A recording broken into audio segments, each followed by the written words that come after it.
Tomorrow, the House of Representatives returns to Capitol Hill as the work of the Select Committee investigating the January 6 attack ramps up. I spoke earlier today with the Vice Chair, Republican Congresswoman Liz Cheney of Wyoming. I asked her about brand new exclusive reporting today on former President Trump's refusal to accept the 2020 election results. Maggie Haberman of the New York Times has a new book coming out, and among the many scoops in her book are the fact that Donald Trump told aides in the days following his loss in the election that he was going to just stay at the White House. One of the quotes, quote, "I'm just not going to leave." Another quote, "We're never leaving. How can you leave when you won an election?" What's your reaction? You know, I obviously haven't seen her book, but sometimes people will say, well, you know, what happened wasn't that big a deal because, you know, if Mike Pence had rejected a slate of electors, the Supreme Court would have sorted it out. You know, there are a lot of ways that people sort of say this wasn't as dangerous as it really was. And when you hear something like that, I think you have to recognize that we were in no man's land and territory we'd never been in before as a nation.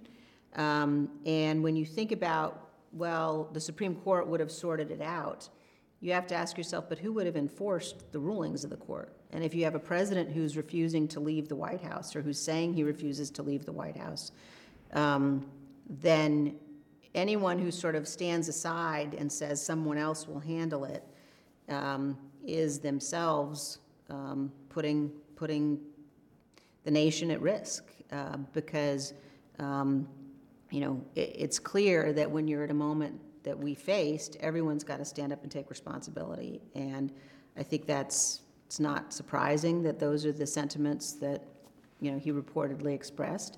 I think, again, it just affirms the reality of the danger. And you can see more of my interview with Congresswoman Cheney and many, many others in a brand new CNN special. It's called American Coup, the January 6 investigation, that airs Sunday night at 9 Eastern, only here on CNN. The January 6 Select Committee is set to meet in person tomorrow to consider one of its most significant decisions yet, whether to formally request that Donald Trump and former Vice President Mike Pence appear before the panel. Let's bring in CNN's Sarah Murray. And Sarah, this would be extremely important testimony for the committee. Are either Trump or Pence expected to testify if asked? You know, the committee members don't have high hopes that either of these gentlemen would actually show up and provide testimony. I think we would all love to see what would happen if Mike Pence was up there talking about the conversations he had with Donald Trump. But the committee doesn't actually think that that will happen. What they do think they may want to do is establish this record, essentially show that they reached out to both of these men, that they sought their testimony, and they think that this is especially important if they move forward with these criminal referrals related to the former president. They've then established a record around trying to talk to Trump and his top deputy, the VP. And Gloria, Vice President Pence has not ruled out that he would testify before the committee. And last month he said he would consider an invitation from the panel. How seriously do you take that? Not very seriously. I think he is not going to say, I'm not going to consider it. But from my sources in Pence world, it's clear that this needle has not moved at all. That the committee is going to meet, they're going to talk about it. As Sarah's saying, they're going to want to do it for the historic record and say, because, you know, how can you have an investigation and not even ask these two men to testify? They don't expect a positive answer, but at least they think they need to do it. And I think Pence world understands that.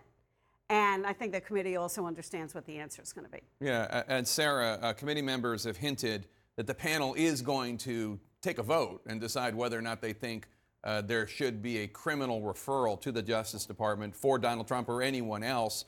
Where does the committee stand on that vote as of now? Yeah, I mean, this is a point of discussion in the committee. It's one of the things that they are going to have to deal with in their final months of work, and they're not all on the same page about whether to do this. I think the other thing to remember is, you know, this is largely symbolic in nature. The committee may decide they want to make criminal referrals because they have done all this work and could see it as sort of a culmination. You know, if we've done all of these hearings, if we've gathered all this evidence that points to the former president's behavior, how could we not make a criminal referral at this point? But again, you know, this is a committee committee that's reconvening at a different time. It is now very clear that the Justice Department is looking at, the behavior of the former president and his top aides on a number of fronts.